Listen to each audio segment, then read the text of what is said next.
Welcome to the Legionary. Always wanted to do that.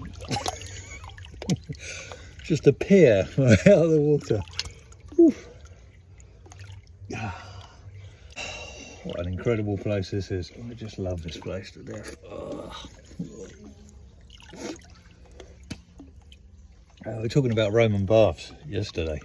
If you're in Rome, if you ever get a chance, you need to go and see the baths of Diocletian, which is some of the best preserved Roman baths, probably, well, in the world, from a sort of point of view of you know, how would you say, an integral part of Roman life, even for the soldiers.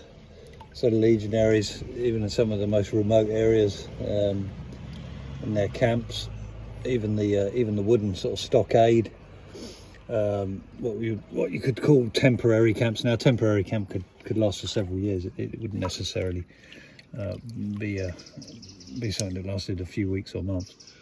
But they would build bathhouses out of the materials that they had. So it just showed you how important the bath, sort of, what an integral part that was to Roman culture, and it was important and valued. And obviously, for sure, even back then, you would have felt a lot better after a hard day's work to, you know, sit in a bath and steam hot water and just you know, just relax. It relaxes the muscles. It just makes you feel better, and then maybe afterwards go for a cold plunge. But it gives you, for me, it shows it's one of those elements that shows you how complex and sophisticated Roman culture was.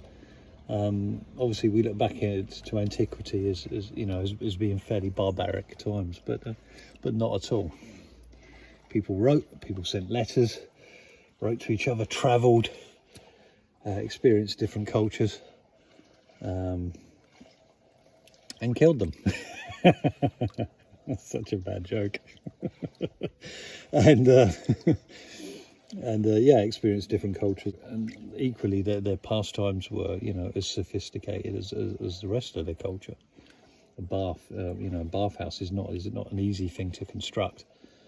And so it requests a degree of, you know, a degree of sophistication I'm sure some people couldn't muster today. So, you know, let's not get too above ourselves when we look back 2,000 years into the past. Here, I've got a modified bath that's been built onto the side of a cave. Not quite sure when this dates back to. More than likely was around at Roman times. Would have been used as a water source. The area in which I live was heavily inhabited by the Romans. So there would have been a strong Roman presence even around here, and they would have made use of sources of water, of course. We're talking about you know, quite a bit of engineering, especially when it came to hydraulics and you know, getting water from A to B. We know that was another feat that the Romans were probably surpassed many other cultures with, or at least copied from the Greeks, and then and mastered it. But yeah, I sort of in fact, so this is a basin that I'm in. But then, similar to what the Romans would have done, they would carve channels like this into the, you know, under mountains, through mountains, say, and in aqueducts. If you go to Nîmes in the Gard, which is in the south of France, you've got the Pont de Gard, which is an old Roman aqueduct, and the channels that lead to the actual aqueduct are similar to this, and they're carved into the rock. So yeah, Romans would have used you know, similar technology. A lot of guys with pickaxes and shovels, chipping away at the rock and getting water from A to B, the all-important